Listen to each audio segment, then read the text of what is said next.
মৌলানা বদৰুদ্দিন আজমল আৰু বিজেপিৰ মাজৰ সম্পৰ্ক কি?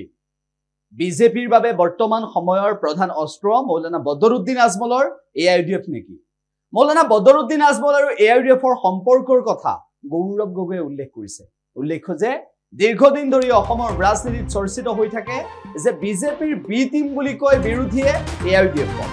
সেইবাবে বিৰোধী ঐক্যমঞ্চত এআইডিএফক অন্তৰ্ভুক্ত কৰিবও নিবিচাৰে আৰু সেই এআইডিএফক বিজেপিৰ এপাত অস্ত্ৰ বুলি আখ্যা দিব বিচাৰে গৌৰৱ গগৈ। গৌৰৱ গগৈ কেৱল সিমানেই নহয় যে বৰ্তমান সময়ত অসমৰ ৰাজনীতিত মৌলানা বদৰুদ্দিন আজমলক হিমন্ত বিশ্ব শৰ্মাই কেনেকৈ ব্যৱহাৰ কৰে আৰু বিজেপিয়ে কেনেদৰে ব্যৱহাৰ কৰে এআইডিএফক, ধৰ্মীয় সংখ্যালঘু ৰাইজৰ বাবে এআইডিএফে কি কাম কৰিছে আৰু এআইডিএফ বৰ্তমান সময়ত বিশ্বাসযোগ্য এটা দল নহয় যে সেই কথাটো বাৰম্বাৰ প্ৰমাণ হৈ আহিছে। ৰাজ্যসভাৰ নিৰ্বাচনৰ সময়ত বিজেপিৰ পক্ষত থাকে এআইডিএফৰ বিধায়ক, একেটা সময়তে যিটো সময়ত ধুবুৰী লোকসভা সমষ্টিত ৰকিবুল হুছেইন 10 লাখৰো অধিক ভোটত জয়লাভ কৰিলে মৌলানা বদৰুদ্দিন আজমল পৰাস্ত হ'ল। তেতিয়াও গম পোৱা গৈছিল যে লাহে লাহে ধৰ্মীয় সংখ্যালঘু ৰাইজে বুজি পোৱা হৈছিল এআইডিএফক যে প্ৰকৃতপক্ষে এআইডিএফ ধৰ্মীয় সংখ্যালঘু ৰাইজৰ বাবে নহয়।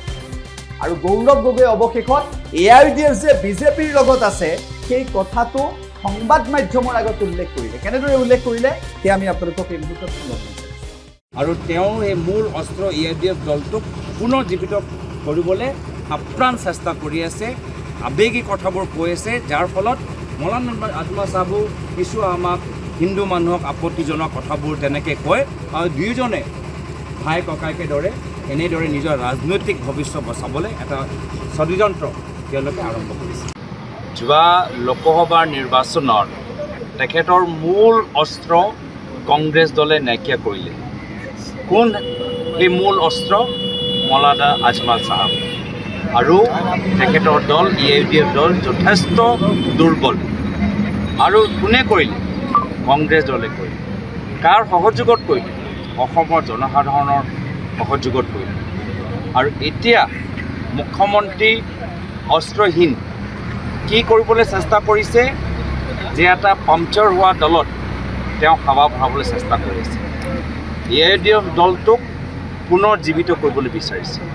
মৌলানা আজমল ডাঙৰীয়াক কেনেদৰে আৰু ৰাজনৈতিক সক্ৰিয় কৰিব পাৰে তাৰ বাবে তেওঁ গোটেই এটা পৰিৱেশ সৃষ্টি কৰিবলৈ বিচাৰি আছে। নিজৰ বন্ধুক পুনৰবাৰ ৰাজনৈতিক এটা লাইফলাইন দিবলৈ এনেধৰণৰ কাম মুখ্যমন্ত্ৰী হিমন্ত বিশ্ব শৰ্মা ডাঙৰীয়া কৰি আছে। দুখ দিয়ে আগত মই বৰ্তমানৰ সমাজৰ ভিতৰত যিমান আমাৰ পুৰুষসকল আছে আহ্বান জনাইছোঁ যে আমি সকলোৱে দায়িত্ব ল'ব লাগিব।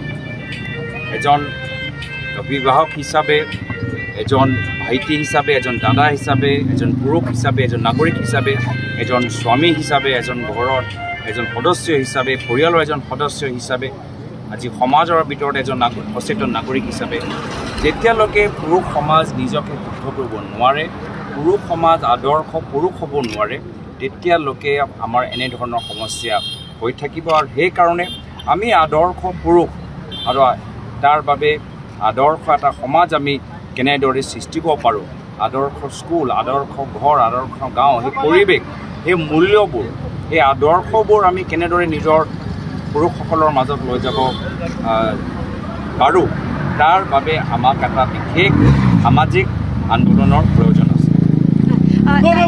যিকোনো খবৰৰ বাবে যোগাযোগ কৰক 7099017330 অথবা 7099017990 নম্বৰ।